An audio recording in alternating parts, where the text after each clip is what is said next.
हाँ, I'm in the team. Yes, sir. Okay, boys and girls, welcome to Solar Museum. This is India's first renewable energy museum. This is the first look. This is the prototype. Okay, commercial and construction. Electronic construction just আমরা কেন EV use করব, EV কি কি merits আছে, ভালো বা বিভিন্ন আছে, কেন আমরা এটা একটা আচ্ছা লুক ব্যাক ওইদিকে এটা হচ্ছে ওরিয়েন্টেশন ম্যাপ, ঠিক আছে, from L0 to L6. We don't call it gallery, we actually call it level. Gallery আমরা একটু বলে থাকি, but level actually level up 1 2 3 4 হচ্ছে। তোমরা গেলে যত যাবে অতটা বুঝতে পারবে যে মানে আপ হচ্ছে লেভেলগুলো, টেকনোলজিগুলো আস্তে আস্তে বাড়ছে, ঠিক আছে। সেই এটা হচ্ছে হিস্ট্রি অফ এনার্জি, ঠিক আছে। যেহেতু এটা রিনিউয়েবল এনার্জি মিউজিয়াম, এখানে হিস্ট্রি অফ এনার্জিটা দেওয়া আছে। চলে আসো দিকে, চলে আসো দেখো। প্রথম আমরা ফায়ার থেকে মানে we have discover the fire first, আগুন জ্বালিয়ে, দেন সেখান থেকে শুরু করে আজকে 21st সেঞ্চুরিতে এখানে সোলার এনার্জি, ঠিক আছে। চলে আসো ভিতরে সবাই দেখো নিজেদের মতো করে।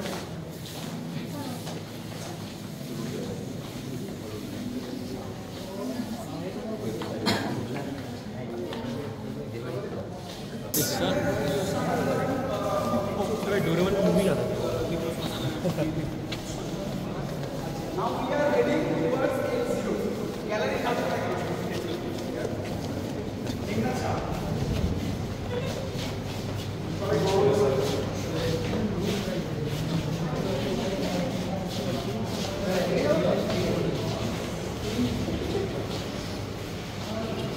এটা তোমরা এন্টার হচ্ছে টোটাল একটা মডেল, আর এখানে 1986 অ্যাক্টিভ প্যানেলস আছে, ঠিক আছে। এটা 180 মেগাওয়াট পর্যন্ত একদম মানে এনার্জিটা ইউজ করতে পারে, ঠিক আছে। অলমোস্ট সবই চলছে, জেনারেট করছে, ঠিক আছে। আচ্ছা এই দিকে চলে আসবে, এই যে our earth is changing its colour. পৃথিবীর তার কালার চেঞ্জ করছে বিকজ অফ দ্য ক্লাইমেট। এই যে তিনি প্রথম বলেছিলেন আর্হেনিয়াস, ঠিক আছে। এটা শুধু দেখে রাখো চেঞ্জিং কালারের কনসেপ্টটা, আমরা লাস্ট টানেলে গিয়ে দেখব আছে তার কি ইফেক্ট আছে আর মানুষের উপর কী ইফেক্ট ফেলছে সেটা আমরা দেখবো। দেয়ার আর 6 টানেলস, ইমার্সিভ ইমেজ করা আছে ওখানে দেখানো হচ্ছে, আর স্ট্যাটিক আছে, ঠিক আছে। 2022 সব থেকে উষ্ণতম মার্চ মাস যেটা ছিল, বাট 2024 অলরেডি ক্রস, তাই তো 2024 অলরেডি ক্রস হয়ে গেছে। এটা লাল, এটা সময় লাগে, এটা আগে দেখানো হচ্ছে, ঠিক আছে।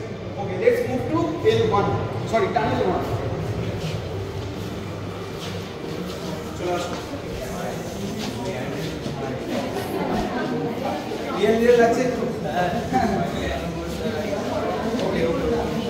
তো এয়ার পলিউশন যে হচ্ছে কেন হচ্ছে, দু তিনটে কারণ, একটা দুটো কারণ বলতে পারি। যে ফসিল ফুয়েল যেটা আমরা গাড়ি ধোঁয়া, আর হচ্ছে ইন্ডাস্ট্রিয়ালাইজেশন কলকারখানার ধোঁয়া, ঠিক আছে। এর জন্য মানে ক্লাইমেট এই যে মানে এয়ারটা পলিউটেড হচ্ছে, ঠিক আছে। আচ্ছা ওই দিকে রাখো, এবার স্ট্যাটিক আছে কোন সিরিজগুলো সব থেকে ওয়ার্ল্ডের মধ্যে সবথেকে পলিউটেড। টিএম যেটা আছে ওটা মানে হচ্ছে পার্টিকেলস মেজারিং, ওকে। বরফ বলছে এবারে জলের মাত্রা তো বাড়ছে, হ্যাঁ, তার জন্য একটা প্রেডিকশন করা হয়েছে।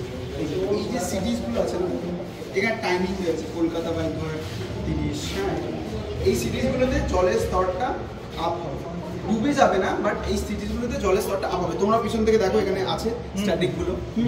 আচ্ছা আর একটা প্রেডিকশন আছে, সেটা 22nd সেঞ্চুরির জন্য, ঠিক আছে, বিকজ অফ দ্য যে গ্লেশিয়ার মেল্ট হচ্ছে সব দিকে।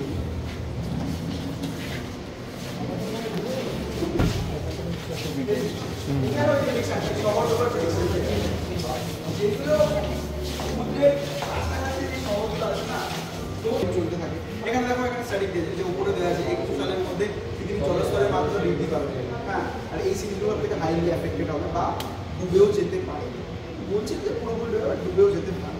এই যে এটা হচ্ছে ওয়েলকাম, এটা হচ্ছে ফরেস্ট ফায়ার, দাবানল যেটাকে আমরা বলি।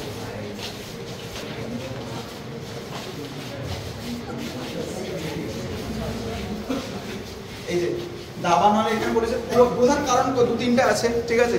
এখন আমরা যে কোথাও ঘুরতে গেলাম, কোনো কিছু একটা আগুন জ্বালিয়ে চলে গেলাম, সেখান থেকে ছড়িয়ে গেল পুরোটা। আর একটা গ্লোবাল ওয়ার্মিং, ঠিক আছে। এখানে দুটো জিনিস, গাছ ধ্বংস হচ্ছে, ঠিক আছে, অক্সিজেন কমছে, কোনটা বাড়ছে, CO2 কার্বন ডাইঅক্সাইড বাড়ছে, হ্যাঁ, আর একটা হচ্ছে যে ইকোনমিক লস্ট, এতটা এই যে এখানে দিয়ে দিয়েছে কত হাজার কোটি টাকা লস হচ্ছে। এই যে সমুদ্র থেকে যখন তেল মিশ্রণ করা হয় না, তেল বার করা হয়, ঠিক আছে, তেল বার করা হলো, তার সময় একটা লিকেজ হতে পারে, লিকেজ হয়েছে তেলটা আবার মানে জলের সাথে মিশে যায়, আবার যখন এক জায়গা থেকে আরেক জায়গাতে নিয়ে যাচ্ছে সেই সময় হতে পারে। ঠিক আছে, তার জন্য কি হয়, জাস্ট সমুদ্রের যে প্রাণীগুলো তারা বেশি এফেক্ট হয়, মারা যায় রীতিমতো, প্রধান কথা। ঠিক আছে, তো এটা দিয়েছে। আর এখানে দেখো যেমন এই স্ট্যাটিকগুলো দিয়ে দিয়েছে টেক্সাস সিটি, কত অয়েল স্পিল, এত টনস। ঠিক আছে, চার হয়ে গেল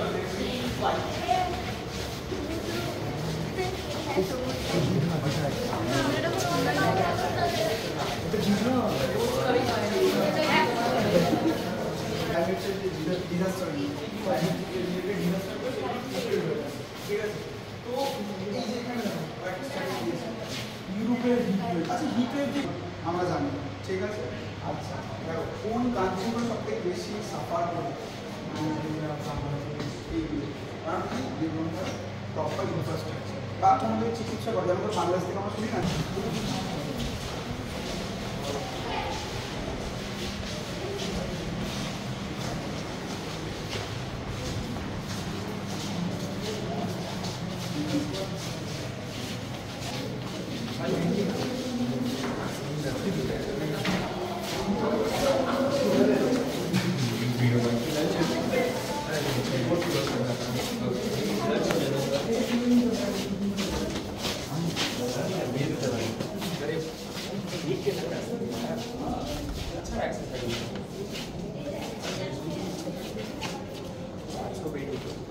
আচ্ছা, এনাকে আমরা সবাই বড় বোর্ডে লেখা আছে কোনটা টেম্পারেচার আর কোনটা ফ্লোরে সবাই এসে দেখো কত মিটার উচ্চ কত ক্যালোরি মান করছে।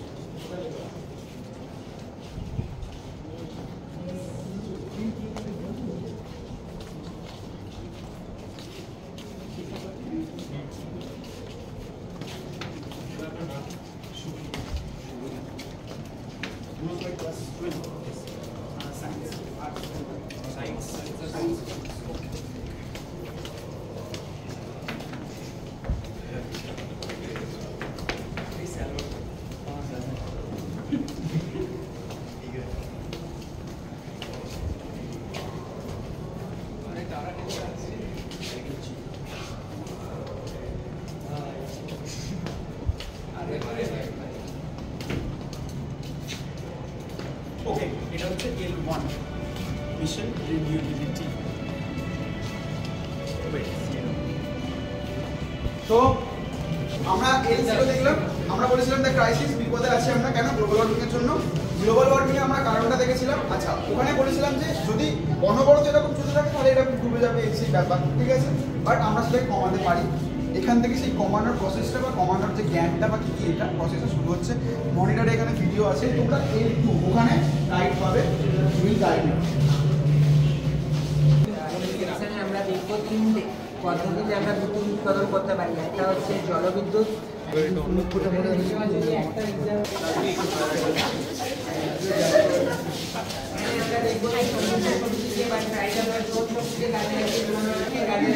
উৎপাদন করে।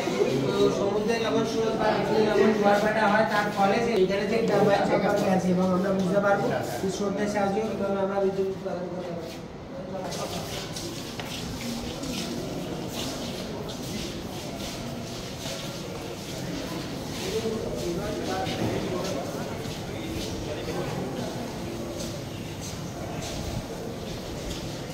আমরা এখানে দেখবো যে বায়ু শক্তিকে কাজে লাগিয়ে মানে এর থেকে 6 গুণ বড় পাখাটা হয়, আসল পাখাটা।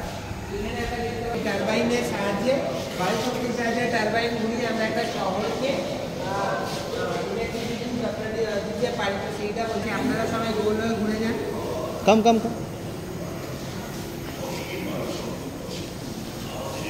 সবাই স্ক্রিনের দিকে দেখুন।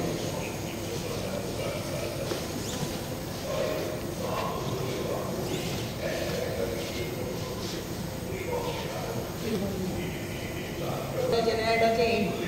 আমি যদি এরিয়াটা চেঞ্জ করে মাউন্টেন করি তাহলে 80 থেকে 100 হলো, এবং এটা ডেজার্ট করলে 120 হবে। কেন?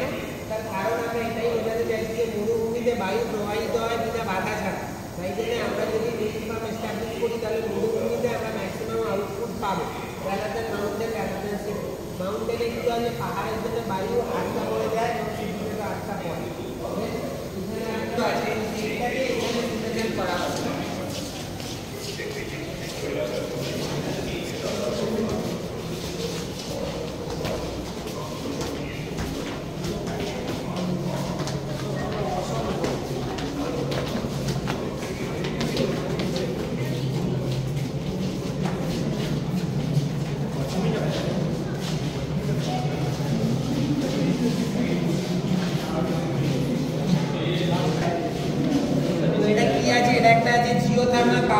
কিভাবে কাজ করে, এটা কিভাবে, এটা আমরা যদি ভূপৃষ্ঠ থেকে 4 কিমি গভীরে যাই তো সেইখানকার তাপমাত্রা হচ্ছে 371 ডিগ্রি সেলসিয়াস।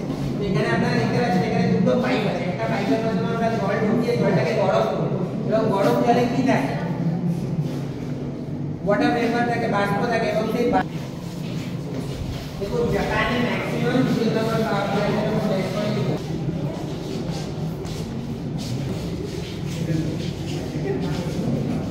আপনারা আপনাদের মাথার উপর দেখুন এইগুলো যে ডিজাইনের মতো দেখতে পাচ্ছেন, এইগুলো হচ্ছে সোলার কুকার, এগুলো হচ্ছে রিয়েল সোলার কুকার। এর মাধ্যমে আপনারা ডিম বয়েল করতে পারবেন, চা বানাতে পারবেন, জল বয়েল করতে পারবেন। এখানে একটা বিল্ডিং এর একটা টাওয়ার আছে, ইন্টারেস্টিং বিষয় কি বিল্ডিং এর টাওয়ারটার যে এরা নিজের এনার্জি নিজেই প্রডিউস করে। কিভাবে নিজের এনার্জি নিজেই প্রডিউস করে দেখতে পাচ্ছেন, উপরে সোলার প্যানেল আছে, নিচে উইন্ড লাইনের মাধ্যমে নিজের এনার্জি এরা প্রডিউস করে। সেই পুরোপুরি স্পেস রয়েছে, এই বিল্ডিংটা সেইভাবে প্রডিউস করে। এটা হচ্ছে কনসেন্ট্রেটেড সোলার পাওয়ার প্ল্যান্ট। তো উপরে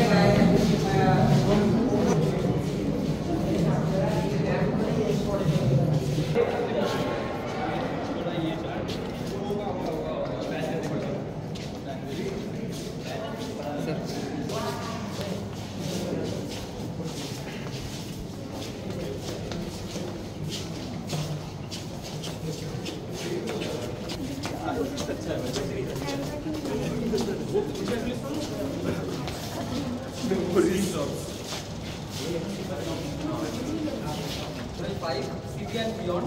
তো এখানে আমরা দেখবো যে স্মার্ট সিটি কনসেপ্টটা কি। তো আমরা সবাই জানি যে নিউ টাউন এরিয়াও কিন্তু স্মার্ট সিটি, কারণ কি এটা আগে থেকে প্রি প্ল্যান্ড ছিল সিটিটা তৈরি হওয়ার আগে।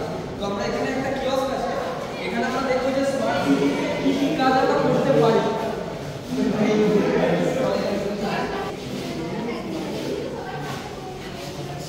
প্রি প্ল্যান করে যেতে পারি।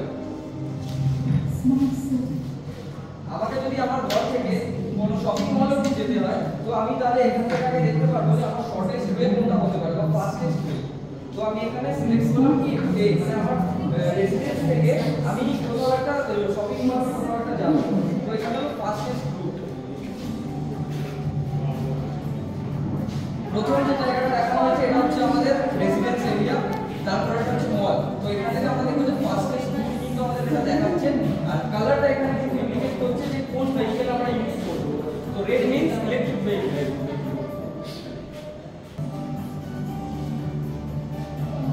এই যে পুরো রুটটা আছে এটা কিন্তু ফেরি রুট আছে। তো এখান থেকে কিন্তু আমরা গাড়ি বা কোনো কিন্তু সাইকেল ইউজ করিনি, তো আমরা ফেরি রুট দিয়ে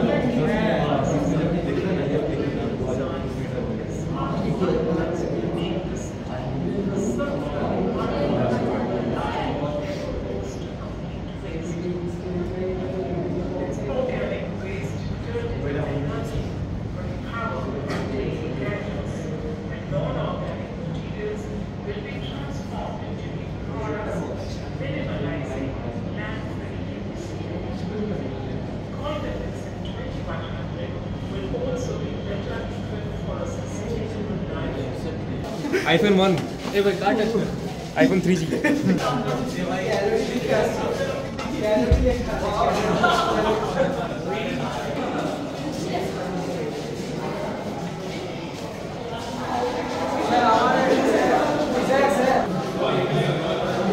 স্যার এই দিক থেকে আসুন, ভালো হবে এইখান থেকে এগুলো দেখতে।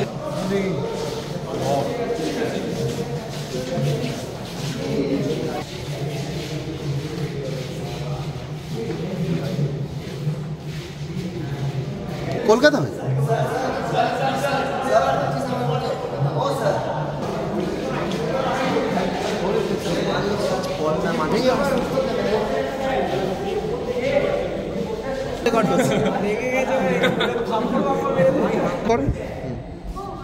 वाह वेरी गुड